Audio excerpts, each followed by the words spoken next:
Hey there. Uh, are you ready for your spring and summer celebrations? There's graduation parties, there's bridal showers, and Memorial Day, July 4th, and Labor Day, Mother's Day, Father's Day, and all of those usually involve some kind of gathering, right? And then you throw in the birthday or two that might be a little bit bigger group. Or maybe you're going to host a bunch of teenagers for whatever reason. Well, I have a great recipe to share with you tonight. Super simple, super yummy, and it makes a lot.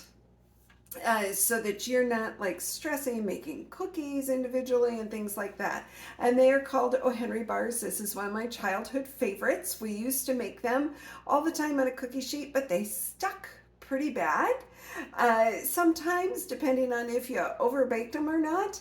And so I really have had good luck with my stoneware bar pan. The release, it doesn't, it bakes more evenly, and so then the release is better.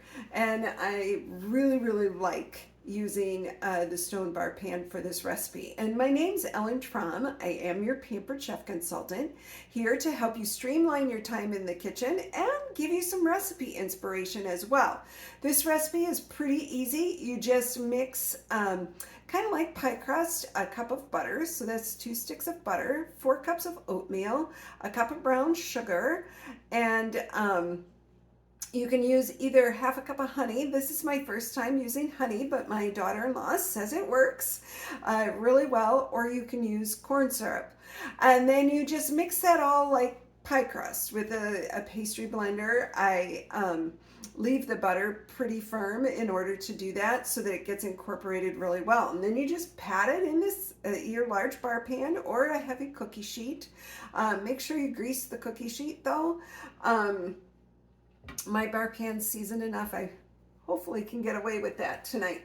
But then you bake them at 350 in the bar pan. It takes a little bit longer because it's heavier and takes a little longer to warm up. So anywhere I find 15 to 18 to 20 minutes works pretty good until it's like bubbly all over.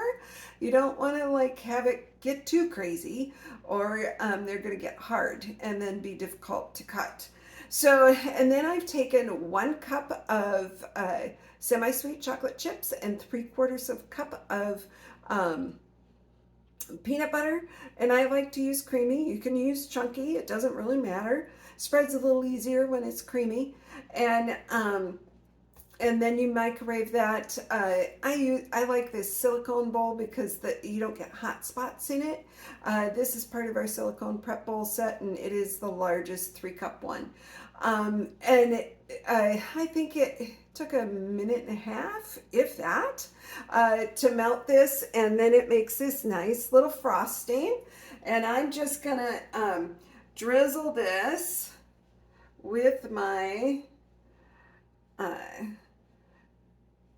because you don't want it all in one place because you're going to spread it over. And what is nice about doing it this way is I'm going to leave these sit overnight because it is quite late in my kitchen tonight. But I'm just going to leave these sit and then harden up. If it's summertime, you might have to put them in the fridge for a while for the chocolate and peanut butter to set up. Do this way and try not to stick my elbow in my measuring cup over there. But this just puts a nice thin coating of peanut butter and chocolate on top, and when it sets all up, it is just like delicious goodness. And then I'm gonna cut this in the morning with a pizza cutter, and then I'll just use my mini serving spatula to serve them. You could serve them straight out of the pan, or you could put them on a platter, whatever floats your boat.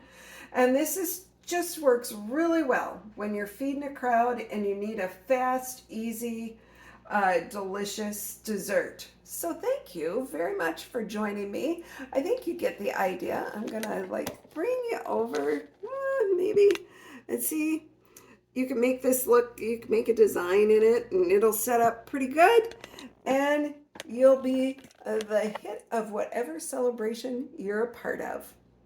Thanks for tuning in. Take care.